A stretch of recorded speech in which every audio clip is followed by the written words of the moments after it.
So guys, there is a method to this. So, and you can practice it even when you're doing your color blocking here, because when we go back to add our light pink and our white, it's going to make a big difference, okay? Well, it's actually, we can just do our dark pink and white. We'll talk about it later.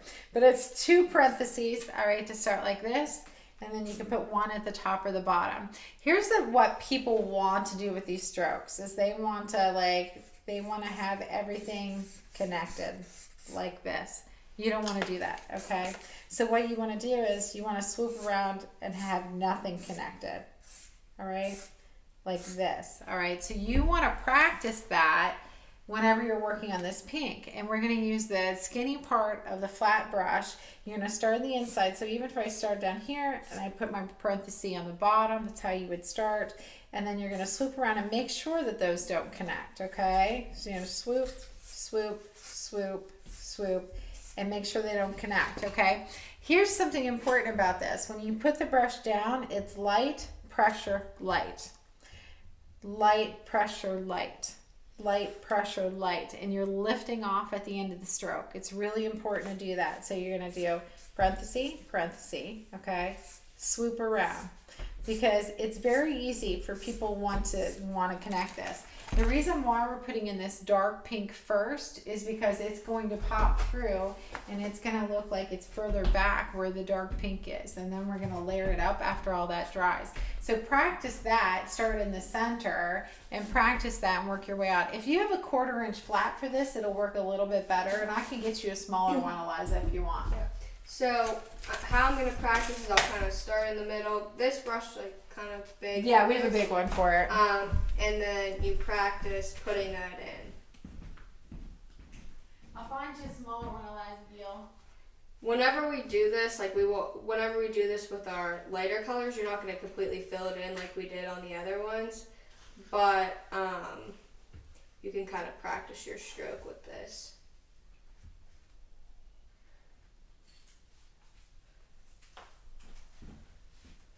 Looking for one that's like has a nice flat edge on it, either have hard or I never use those anymore, you know. Yeah. The smaller brushes in my home studio. Is there any out here maybe? I don't think. I have one of them in here, but it's not a real flat, you know what I mean? So just make sure you don't make these like perfectly circular shapes. Kind of make them like different little edges and stuff.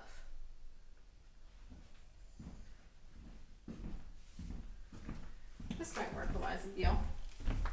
Whenever you go back. That should work. Yeah, that should work. If not, I have these. That pink, you don't even need that light pink. I just wanted to show it in case someone wanted to use it.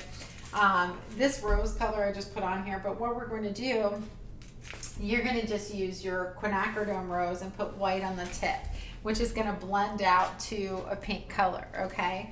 And what you're going to do is you're going to start the parentheses, and then you're going to make this parenthesis, and then you're going to start making your swoops. Very light pressure, press, pull off. Light pressure, press, pull off.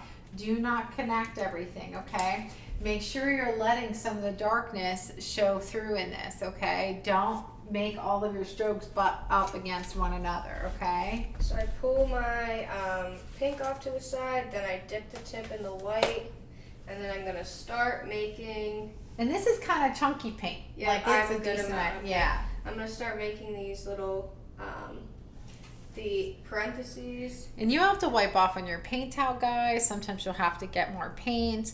But we'll come back with another layer to brighten this with just white. Look how cute already. So the reason why you have to light touch, press, and pull off is so it's skinny, fat, skinny. Does that make sense?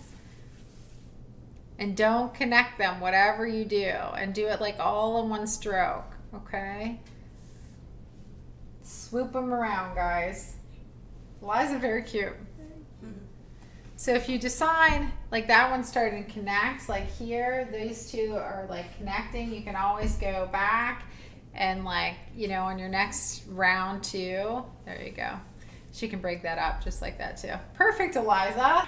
Now our pinks, the quinacridone rose shades, are probably a little bit different than what we had in the past because we've changed paint companies. Very cute. So just remembering, I'm using a pretty good amount of paint when I do this. Start with the 2 little dashes, and then I keep moving through here. So I kind of keep wiping it off on the side of my paint towel before I add more paint, more white on there when it gets like blended through.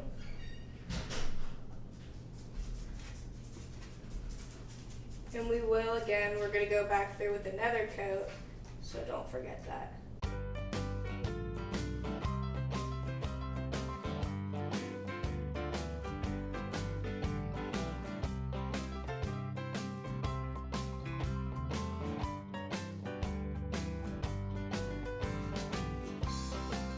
You. So Liza's just going back to that 1/4 inch flat brush, and she's just going to make some of these edges just a little bit brighter here and there. Not all of them, but she's going to pick and choose where she wants to brighten and where she doesn't. So if you look at the examples, some of them are a little bright because you want some edges just to pop. You may not need to brighten it all. It just depends on what you like. But you don't want to make that whole pink strip bright. You wipe it out with your finger if you feel like it's all turning bright and you're losing your dimension, okay?